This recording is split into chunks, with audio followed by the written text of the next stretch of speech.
It is not late. We have been waiting for this for a long time. It has just arrived, so it is time to put them to the public. Good use. The West didn't even notice the explosion, not the one from the battlefield, but from Ouagadougou, where Captain Ibrahim Traoré quietly detonated the myth of Western military dominance.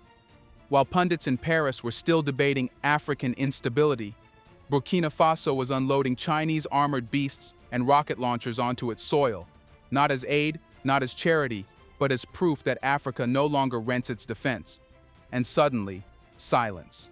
No press briefings, no congratulations, no headlines, because how do you report the end of your own control? Let's get into it.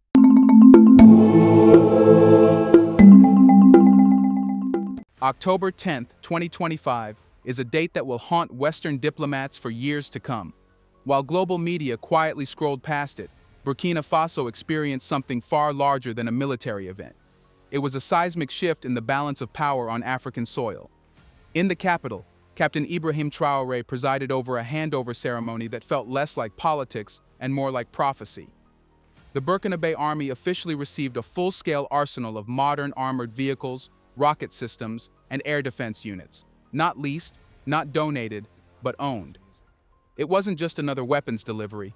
It was the moment a nation declared that it would no longer borrow security or outsource survival. The convoy that rolled through Ouagadougou that morning carried more than hardware. It carried a message that rattled every embassy from Paris to Washington. Africa has stopped asking for permission to protect itself. And that's precisely why you didn't see the coverage splashed across Western front pages. They knew what it meant. The illusion of Africa's dependency had been shattered, and the sound of those engines was the sound of their fading relevance. The vehicles gleamed under the Sahel sun. Armored beasts built for endurance, multi-launch rocket systems ready for precision strikes, and tactical support units designed for rough desert combat. But the spectacle wasn't in the steel. It was in the symbolism. Every Burkinabe watching saw something their grandparents never did. An African army equipped, trained, and commanded by its own people, on its own soil, without the shadow of foreign oversight. Traoré didn't arrive in a limousine flanked by foreign advisors. He stood among his soldiers, barehanded, unguarded, and grounded. He spoke not as a politician addressing troops, but as a soldier speaking to brothers in arms. His words were short, but they landed with the weight of decades. We defend what is ours, and we depend on no one to do it for us. That moment was the quiet explosion the world ignored, the kind that doesn't make noise but rewrites history. Because for the first time in modern West African history, a nation under siege by insurgency was not looking outward for rescue. It was looking inward, building the capacity to fight and win on its own terms. And there was another subtle but powerful detail that foreign observers missed entirely. This wasn't just a handover of arms, it was a transfer of mindset. Burkina Faso is no longer accepting the Western formula of security through supervision. It's building something much more dangerous to the old order, security through sovereignty. But here's the real question. How did a landlocked, resource-constrained nation, constantly vilified by foreign press, manage to achieve what decades of Western partnership failed to deliver? How did it go from being the student in the classroom to the one rewriting the lesson? Burkina Faso's rise didn't happen overnight. What unfolded on October 10th was the product of months spent dismantling a system designed to keep the country obedient. For years, the Burkinabe army was a patchwork of second-hand trucks, borrowed radios, and joint operations that required signatures from Western officers before a single patrol could move. The help came wrapped in humiliation. When the guns jammed, spare parts had to be shipped from Europe. When logistics failed, reports had to be filed in English or French before relief arrived. It wasn't a military alliance, it was a leash. Traoré began by cutting that leash quietly. The first target was the illusion of generosity. Every donated rifle carried a hidden cost, policy compliance, so he stopped taking them. The government started redirecting funds once used to host foreign missions into domestic training and local supply chains. The logic was brutally simple. A nation that pays for its own bullets decides when to shoot. Then came the economic judo move that caught analysts off guard. Instead of pleading for more aid, Burkina Faso shifted trade routes and started exchanging gold, cotton, and agricultural products directly with partners in Asia and the Middle East. The revenue didn't vanish into consultancy fees or imported luxuries. It was rerouted into the defense budget. That's how the Army could suddenly afford the Norinco VN-22Bs and SR-5 launchers without touching IMF loans. Every transaction was a statement. We can build alliances without mortgages, but equipment alone wasn't enough. Traoré understood that dependency wasn't just financial, it was psychological. Western advisors had convinced African officers that victory depended on international coordination, a polite way of saying, wait for orders. Traoré replaced that mindset with a doctrine of initiative. Officers were told that hesitation kills faster than bullets. Local commanders began planning raids based on ground intelligence instead of foreign satellite data. Within months, insurgent strongholds that had survived for years began collapsing. Not because the weapons were new, but because the permission culture had been destroyed. Foreign capitals didn't take it well. Suddenly, their counterinsurgency partnerships were being rewritten without them. Offers of technical assistance arrived with diplomatic smiles, but everyone knew what they meant: re-entry. Traoré refused. He didn't insult them, he simply made them irrelevant. This is the part most observers miss. Burkina Faso isn't rejecting cooperation, it's redefining it. The deals with China aren't colonial copy-paste, they're transactional, time-bound, and skills-based. The new military hardware came with technology transfer clauses, meaning Burkinabe technicians are learning to maintain and eventually produce components themselves. Every imported engine is a classroom, every maintenance hangar is an apprenticeship. By the time the West realized what was happening, the transformation was already irreversible. A country once treated as a client state was now behaving like a sovereign actor. But this shift raises a deeper question. Is Traoré merely building an army, or is he constructing a whole new model of African power that others will follow? Let's pause for a second to say, big thank you to the Black Culture Diary community, where Black voices, stories, and legacies are preserved and amplified. By becoming a member, you're not just supporting the channel, you're becoming part of a powerful cultural movement. Let's continue. The transition from dependency to defiance was only the foundation.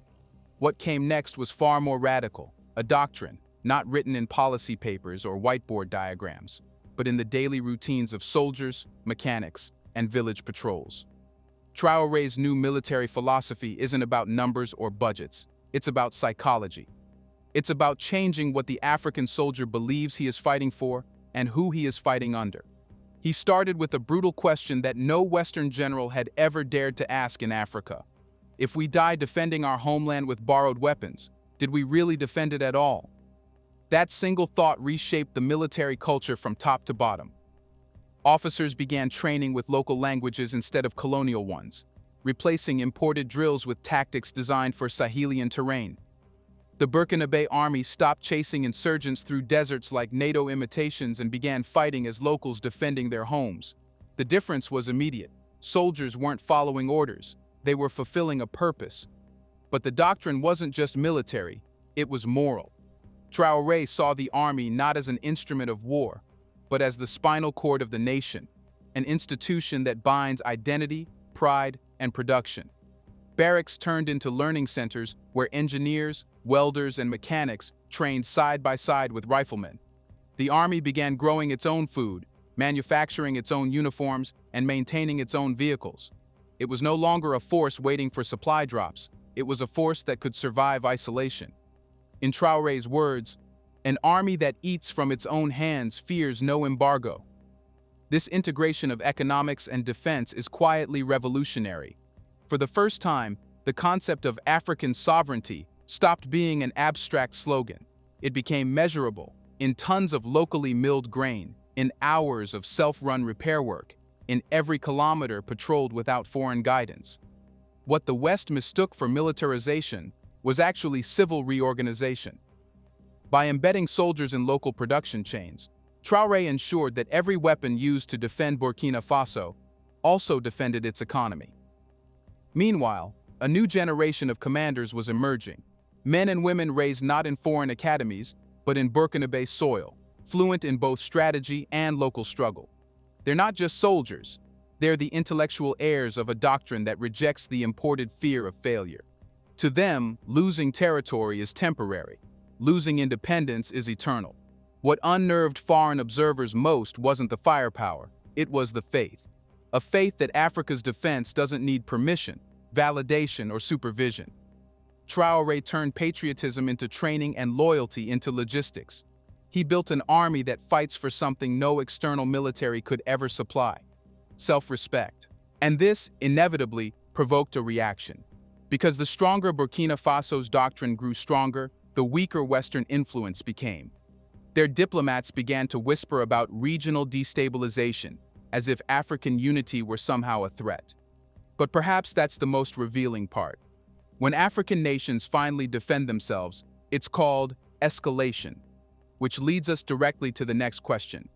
If Burkina Faso's self-reliant model is spreading across the Sahel, what does this mean for the old powers who once claimed to guarantee Africa's security? Here's a reminder to please like and share the video and subscribe to our channel to watch more videos on Black culture, history, civilization, and identity. Let's continue now. By the time Burkina Faso's self-reliant doctrine took form, Western policymakers were already scrambling for explanations. They couldn't understand how a country once dismissed as fragile was suddenly projecting confidence, competence, and control. The silence from Western capitals wasn't confusion, it was disbelief. Because for decades their entire relationship with Africa had rested on one unspoken principle: we protect, you obey. Now that model is collapsing. Traoré has not only defied the system, he has exposed its absurdity.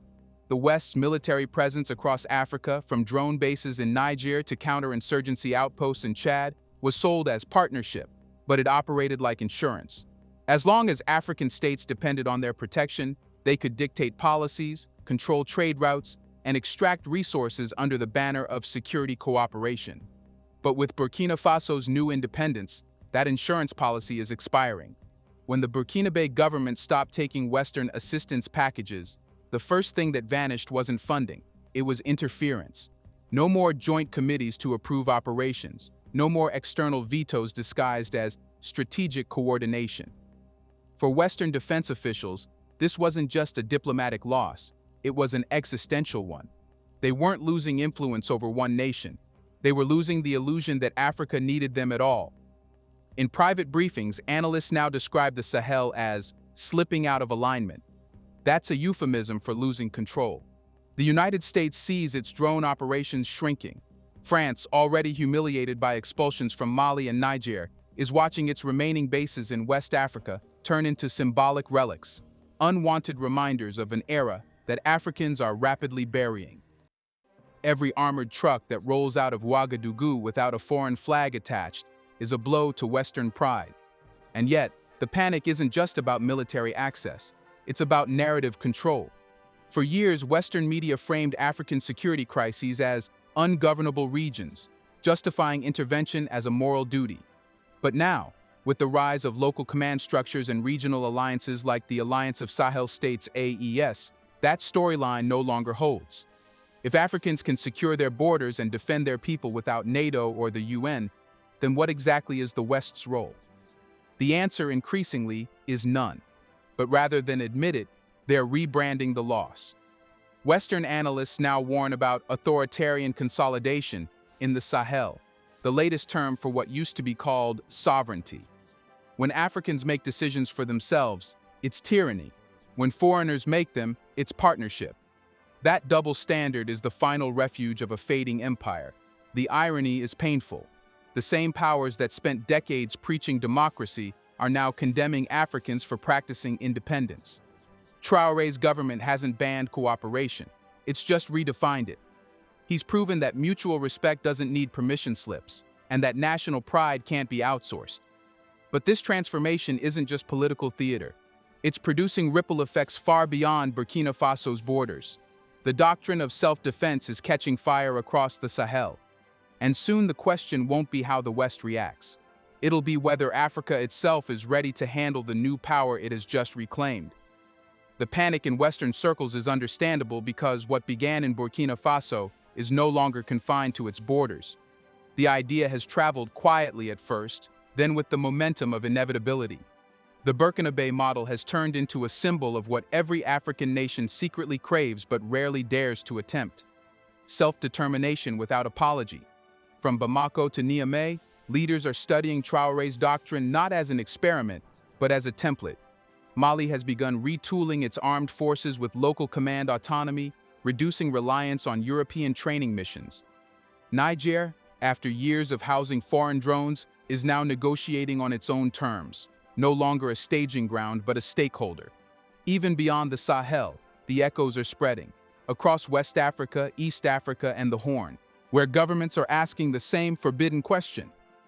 If Burkina Faso can stand without Western security umbrellas, why can't we? What's unfolding isn't military escalation.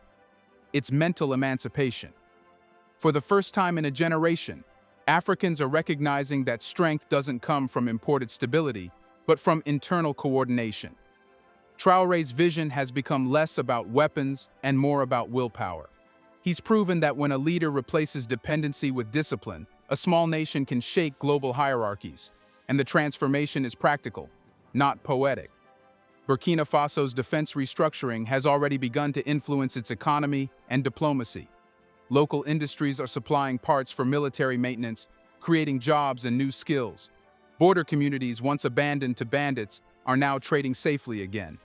Even the tone of Burkina Faso diplomacy has changed, firmer, bolder, and unembarrassed. The country no longer attends summits to plead, it attends to negotiate. That shift in posture has altered Africa's wider geopolitical balance.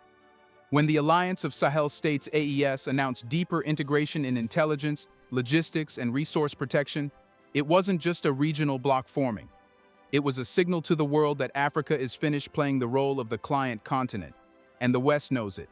Every successful convoy, every secured province, every new industrial partnership outside the Western sphere reinforces a truth they've long tried to bury. Africa doesn't need rescue missions, it needs respect. But the most remarkable part of this story isn't what Traoré achieved, it's how he reframed the very definition of African leadership.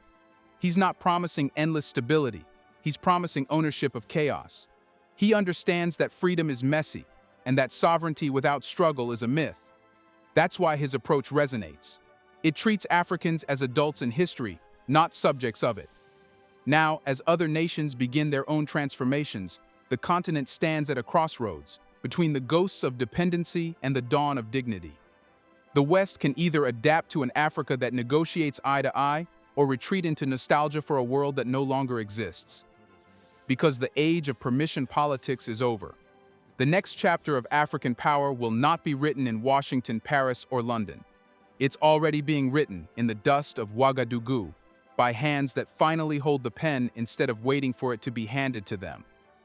If one small nation like Burkina Faso can break the chains of dependency, what excuse do the larger ones have for still kneeling?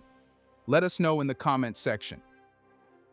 When will Africa stop asking for validation and start demanding accountability from those who exploited it for decades? Do you want to watch more videos like this one? If so, subscribe to our channel and press the bell icon next to it. We have decided to bring videos on something nobody talks about: the Black culture, civilization, history, and evidence about how glorious Blacks have been. Thanks for watching, and until the next video, stay tuned.